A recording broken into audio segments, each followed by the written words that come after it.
रोहिणी आचार्य सारण से 13,661 वोटों से राजीव प्रताप रूढ़ी से चुनाव हार जाती हैं। और अब जो है राजद के लिए रोहिणी आचार्य का हारना एक बड़ी मुसीबत बन गई है।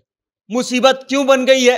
क्योंकि रोहिणी आचार्य ने सोशल मीडिया पर एक पोस्ट किया है और उस पोस्ट में कुछ ऐसा लिख दिया है जिसके बाद कई तरह के कयास लगने लगे हैं और लोग ये कयास लगा रहे हैं कि रोहिणी आचार्य चुनाव हारी नहीं है, बल्कि रोहिणी आचार्य को चुनाव हराया गया है। और उनको चुनाव किसने हराया है? उनके अपने ही पार्टी के कुछ लोग हैं जिन्होंने रोहिणी आचार्य को चुनाव हरा दिया है। अब रोहिणी आचार्य ये बात किसके बारे में लिख रही हैं और किसके नाम की चर्चा हो रही है जिसने रोहिणी आचार्य को चुनाव हरा दिया, उसके बारे में हम आपको विस्तार से बताएंगे। लेकिन उससे पहले नमस्कार, मेरा नाम वेद प्रकाश है, आप जनता जंक्शन देख रहे हैं और कैमरे के पीछे हैं पप्पू सिंह। आइए अब हम आपको बताते हैं कि सारण में रोहिणी आचार्य 13,661 वोटों से राजीव प्रताप रूढ़ी से जो चुनाव हार गई, उस हार के पीछे का कारण उन्होंने किसको बताया है। सबसे पहले तो चुनाव हारने के बाद सोशल मीडिया साइट पर रोहिणी आचार्य जो है एक पोस्ट करती हैं, उसमें लिखती हैं कि जीत और हार तो सोच पर निर्भर करती है, मान लिया तो हार और ठान लिया तो जीत। उसके बाद अगला लाइन रोहिणी आचार्य लिखती है कि ठीक ऐसे ही भीतरघात और विश्वासघात को भी परख और पहचान से परास्त किया जाता है। उसके बाद आगे लिखती हैं कि परखा भी है, पहचाना भी है और परास्त करने की काबिलियत भी है। प्रहार भी होगा, प्रतिकार भी होगा। अब रोहिणी आचार्य ये जो लिखी है कि पहचान भी लिया है कि कौन है जिसने भीतरघात किया है और किसने परास्त किया है, उसके लिए प्रतिकार भी होगा और उसके ऊपर प्रहार भी होगा। जब से ये पोस्ट रोहिणी आचार्य का सोशल मीडिया साइट पर वायरल हुआ है, तब से तमाम लोग कयास लगाने लगे हैं कि आखिर रोहिणी आचार्य किसके बारे में ये बात लिख रही हैं। कई लोग सोशल मीडिया पर आते हैं, लाइव आते हैं और उसके बाद इस बात का दावा कर देते हैं कि रोहिणी आचार्य को चुनाव किसने हराया है। ऐसे ही लोगों में से एक नाम है सुधीर सिंह का। सुधीर सिंह युवराज सुधीर सिंह के नाम से प्रचलित है और युवराज सुधीर सिंह अपने सोशल मीडिया साइट से लाइव आते हैं, सोशल मीडिया प्रोफाइल पर लाइव आते हैं और उस लाइव में रोहिणी आचार्य के इस पोस्ट का जिक्र करते हैं और उसके बाद हार का ठीकरा जो है किसी आदमी के माथे पर फोड़ दिया जाता है।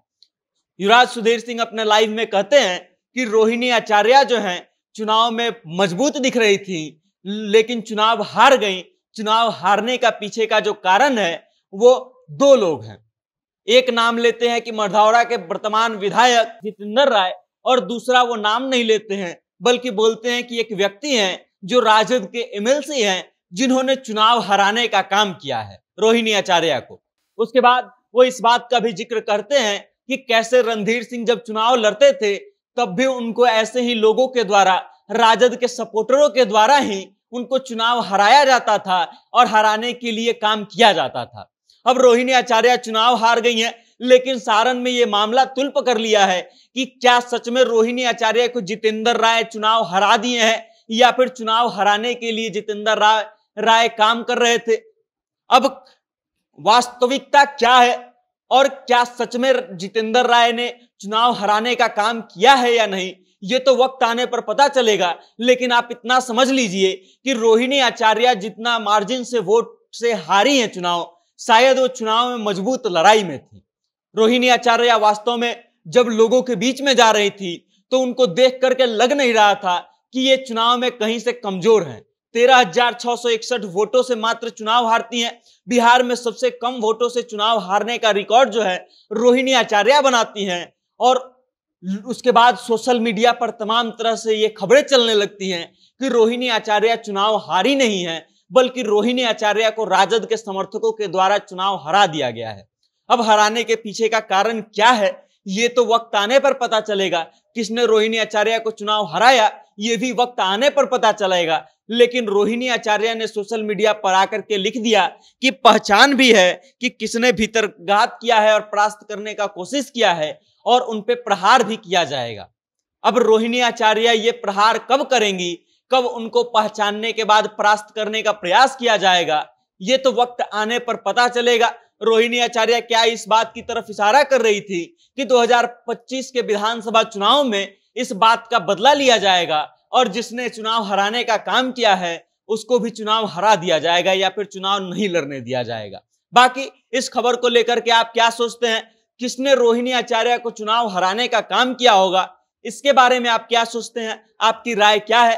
कमेंट के माध्यम से अपना विचार हम तक भेजिएगा जरूर और देखते रहिएगा जनता जंक्शन। बहुत बहुत धन्यवाद।